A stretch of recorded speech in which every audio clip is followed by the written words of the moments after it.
हम किस रंग के आसन पर बैठकर पूजा पाठ, ध्यान, साधना, मंत्र जप करें, यह हमें नहीं पता। कई बार यही गलतियां हमारे ये सब मंत्र जप, पूजा पाठ, दान जो भी हम करते हैं, सबके पुण्य फल को कहीं ना कहीं इंद्रदेव तक पहुंचा देती है और हमें उस कर्म का फायदा नहीं मिलता है। आज मैं आपको बताने वाला हूं रंग के अनुसार आसन और उस पर बैठकर पूजा करने का, ध्यान, मंत्र जप कुछ भी करने का क्या फल आपको मिलता है। कौन से आसन से हमारे जीवन में क्या चीज़ें अच्छी होती हैं, कौन से आसन को हम किस पूजा में प्रयोग करें, किस ग्रह की शांति होगी और हमारे जीवन में क्या हमें प्राप्त होगा। नमस्कार दोस्तों, मैं सुभाष शर्मा चंडीगढ़ से धर्म ज्ञान में आपका स्वागत करता हूं। दोस्तों, अक्सर पूजा पाठ को हम सिर्फ ये कहते हैं कि हमने सिर्फ ऊपर वाले को ध्यान लिया, ऊपर वाले का नाम जप लिया, वही हमारे लिए काफ़ी है। पर उस प्रक्रिया को फॉलो करना ज़रूरी है। फॉर एग्ज़ाम्पल एक बात समझिए कि एक हीरा जो होता है, हीरा तब तक किसी काम का नहीं होता जब तक उसे तराशा ना जाए। और वो बिना तराशा हुआ हीरा अगर किसी नॉर्मल व्यक्ति के हाथ में रख दोगे तो वो तो यही कहेगा ये तो पत्थर है, ये किसी काम का नहीं है। पर जैसे ही आपने उसको तराश दिया, जैसे ही आपने एक सही आकार दे दिया, वो हीरा बन जाएगा, बिल्कुल मूल्यवान एक हीरा बन जाएगा। तो इसी तरीके से आपकी जो पूजा है, अगर उस पूजा को सही आकार, सही तरीके से आपने कर लिया तो वही पूजा आपके लिए पुण्य फलदायी हो जाती है। अन्यथा वो भी एक अनतराशे हीरे की तरह होती है जिसका कहीं पर भी कोई मूल्य नहीं लगा पाता। आप जो भी कर्म करते हो, जो भी पूजा पाठ करते हो, वो आसन के बिना एक एनर्जी जो आप में जनरेट हुई वो सब की सब धरती में समाहित हो जाती है। जैसे कि अर्थिंग जिसे हम कहते हैं, यानी कि जो भी हमने ऊर्जा ली, जो भी हम बैठे ध्यान कर रहे हैं, वो सब ऊर्जा हमारे शरीर में ना रुककर वो धरती में चली जाती है। जैसे कि इलेक्ट्रिसिटी में करंट होता है। ये बातें समझ लेना आपके लिए बेहद ज़रूरी है। इनको समझ लिया तो आपके पूजा पाठ में होने वाली वो गलतियाँ और जो ऊर्जा आपके शरीर में आनी चाहिए, समाहित होनी चाहिए, वो कहीं आपकी कहीं और चली जाती है। यानी कि एक फूटी हुई मटकी में आप जल भरे जा रहे हो, जल कभी भी रुकेगा नहीं। यानी कि आपकी पूजा भी इसी तरीके से व्यर्थ चली जाती है। तो सबसे पहले हम समझते हैं, देखिए ये जो आपको आसन दिखाई दे रहा है, ये लाल रंग का आसन है, ऊन में बना हुआ और साथ ही साथ इसमें कुशा है। तो ये आसन देखिए, ये आसन कुशा है और कुशा कोई नॉर्मल कुशा नहीं, धार्मिक स्थलों की जैसे कि काशी से तोड़ी गई स्पेशल कुशा और उसको ऊन में बनाया गया।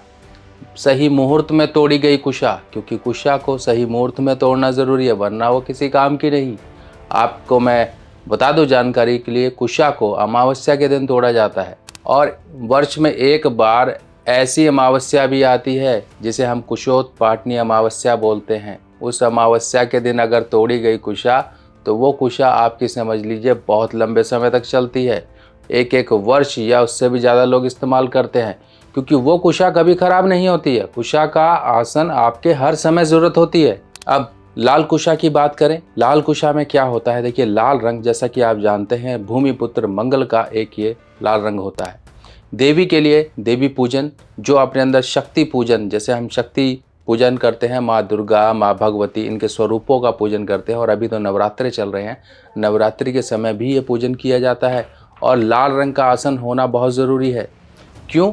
लाल रंग का आसन आपके शरीर के रक्त विकारों को सही करता है, आपके अंदर एक मंगल की शक्ति को जागृत करता है। जिनके अंदर लेथार्जी, आलस्य रहता है, लगता है कि पूजा पाठ कहीं ना कहीं उसकी काम नहीं कर रही है, पूजा पाठ करता है, उसका ध्यान इधर उधर भटकता है, क्योंकि वो एनर्जी का लेवल जैसे ही लो होता है उसका ध्यान भटक जाता है। वो जो उसको एक ऊर्जा मिलनी चाहिए वो ऊर्जा नहीं मिलती है। तो जिसको भी शक्ति चाहिए, शक्ति किस रूप में चाहिए? अपने जीवन में कुछ करने की, अपने जीवन में एक कॉन्फिडेंस को बढ़ाने की, अपने जीवन में जो भी कॉम्पिटिटिव एग्ज़ाम्स होते हैं, जैसे कि किसी भी तरह का कोई एग्ज़ाम, वो एग्ज़ाम को क्लियर करने की, वो पूजा पाठ करता है। बस रखना है अपने नीचे, पूजा पाठ ही करनी है, फिर समेट कर रख देना है, सिंपल इतना काम करना है। अब देखिए कितने फ़ायदे हैं लाल आसन के।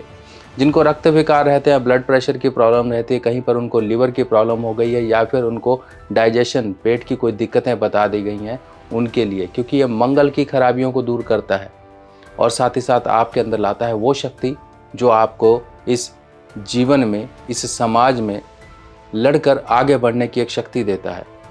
जैसे कि एक फौजी जो एक इतना हाईली मोटिवेटेड होता है, वो अपने सीने पर गोली खाने के लिए भी तैयार होता है। आपके अंदर वो मोटिवेशन नहीं है। क्यों? क्योंकि आपके अंदर वो ऊर्जा का प्रवाह नहीं है। ऊर्जा, यही ऊर्जा तो मैं संचालित आपके अंदर करना चाहता हूँ। यही ऊर्जा तो आपको बचानी है। यही ऊर्जा तो अपने अंदर समाहित करनी है, जो आप अपनी ऊर्जा को धरती में भेज देते हैं। चलिए अब दूसरे आसन की बात करते हैं। ये पीला या नारंगी। देखिए, पीला ले लीजिए या नारंगी ले लीजिए, दोनों का असर एक ही है। तो पीला या नारंगी रंग यानी कि गुरु ग्रह का रंग है और विष्णु जी का रंग है। और श्री हरि, आप बृहस्पतिवार के दिन पीले चावल या फिर दाल इत्यादि ये जाके बृहस्पतिवार के दिन केले पे चढ़ाते हैं। ये उस ऊर्जा को आपके अंदर बढ़ाता है जो कि ज्ञान, धैर्य और एक इंसान में मोक्ष पाने की जो श्रद्धा रखते हैं। जो भी व्यक्ति ध्यान साधना करते हैं, अपने घर में ही बैठ के करते हैं या फिर कहीं पर अन्य जगह पर जाकर करते हैं, उनके लिए पीला आसन ज़रूरी है। पीला आसन ही आपको उस डिवाइन कनेक्शन से जोड़ता है, उस श्रद्धा के मार्ग पर आपको लेकर जाता है, जिसके लिए आप दिन रात प्रयास करते हो कि हाँ, उस प्रभु के चरण कमल में आप कहीं ना कहीं अपना जीवन व्यतीत कर सको, उनके सानिध्य में रहो, उनके साथ जुड़े रहो। यही एक जो कनेक्शन है, ये पीला आसन आपको देता है। पीला आसन स्टूडेंट्स के लिए बहुत ज़्यादा अच्छा है, क्योंकि वो ज्ञान हासिल कर रहे हैं। उनको बैठकर हनुमान चालीसा या कोई भी पूजन पाठन पीले आसन पर करना चाहिए। पीला आसन उन लोगों के लिए बहुत ज़रूरी है जिनका धन नहीं बचता है, क्योंकि जहाँ श्री हरि वहीं पर माँ लक्ष्मी हैं। तो हरि को ध्या हो, माँ लक्ष्मी खुद ब खुद चली आएंगी। तो इसीलिए पीले आसन पर जो भी पूजन पाठन होता है, जो माँ लक्ष्मी का पूजन करते हैं, शुक्रवार के दिन आप करें, दीपावली के दिन करें, और इस तरह से जो भी शुक्रवार की पूजा होती है या विष्णु जी की गुरुवार की जो पूजा होती है, वो पीले आसन पर करें। देखिए, आपको कभी भी किसी भी तरह से जीवन में एक सुख समृद्धियों की कमी, जो अंदर एक ठहराव नहीं आ रहा है, मन विचलित रहता है, उसमें कमी होती हुई नजर आएगी। चलिए अब बात करते हैं काले आसन की। काला आसन किस लिए है? काला रंग। काला रंग, अगर हम रंगों की बात करें तो राजसिक, तामसिक, इस तरह के रंग होते हैं। तो यहाँ पर जो काला रंग होता है, ये तामसिक प्रवृत्तियाँ या फिर तामसिक साधनाओं के लिए होता है। जैसे कि आपने तंत्र की साधनाएं सुनी होंगी, आपने भैरव जी की साधना सुनी होगी, आपने शनि, राहु, केतु, इनकी शांति के लिए आपने पूजा पाठ सुनी होगी, मंत्र जाप सुना होगा। आपको ये कहा जाता है काले रंग के कंबल पर बैठकर तब आप ये सब पूजन पाठन या मंत्र जप करें।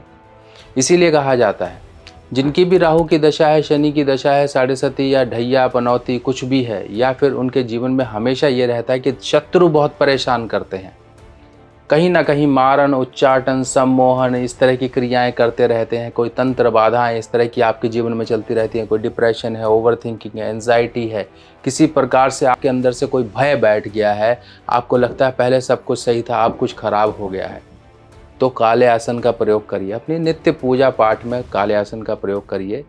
और देखिए आसन 3 रंग के आप तीनों तरह से अपने जीवन में उतार सकते हो, अपने जीवन में इस्तेमाल कर सकते हो। बस आपको ये देखना है कि आपकी ज़रूरत क्या है, आपकी परेशानी क्या है, आप किस मार्ग पे आगे बढ़ना चाहते हो, उस रंग का आसन अपने साथ रखिए, उस रंग के आसन को प्रयोग करना शुरू करिए।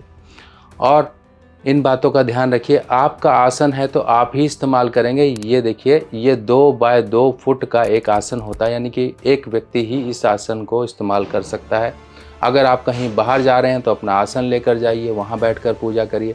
अगर आप मंदिर जाते हो तो वहाँ आसन तो लेके नहीं जाओगे। तो तरीका क्या है, जहाँ बैठते हो, चाहे आप चटाई पर बैठे हैं, चाहे किसी पर भी बैठे, मंदिर में तो ये व्यवस्थाएं होती नहीं है। वहाँ बैठ के अगर आप पूजन पाठन कर रहे हो, कोई भी ध्यान जाप कर रहे हो, तो चाहे तो ऐसे भूमि पर ही बैठ जाएं, पर उठें जब वहाँ से, तब अपने जहाँ पर आप बैठे थे वहाँ की धूल को ऐसे लेके अपने माथे पर ज़रूर लगा लें, अन्यथा आपका किया गया जो भी कर्म है वो धरती में समा जाएगा। आसन पर भी बैठते हो, जब उठते हो तो आसन के नीचे एक आप थोड़ा सा जल छिड़क लें और उस जल को अपने माथे पर लगा के तभी आप आसन से उठें। ये कुछ क्रियाएं हैं, इनसे संबंधित और जानकारियाँ मैं आगे आपको दूंगा। फिलहाल ये ज़रूरी बात थी। अब अपनी ज़रूरत को समझकर आगे बढ़ जाइए, आपकी ज़रूरतों को पूरा करेंगे ये आसन। चलिए दोस्तों, ऐसे ही और धार्मिक जानकारियाँ और आपके लिए कुछ नई बेहतरीन जो आपके एक श्रद्धा को, भाव को बढ़ाएं, आपके धर्म ज्ञान को बढ़ाएं, इस तरह की बातें लेके मैं आपके सामने फिर से आऊँगा। तब तक के लिए आज्ञा दीजिए। नमस्कार।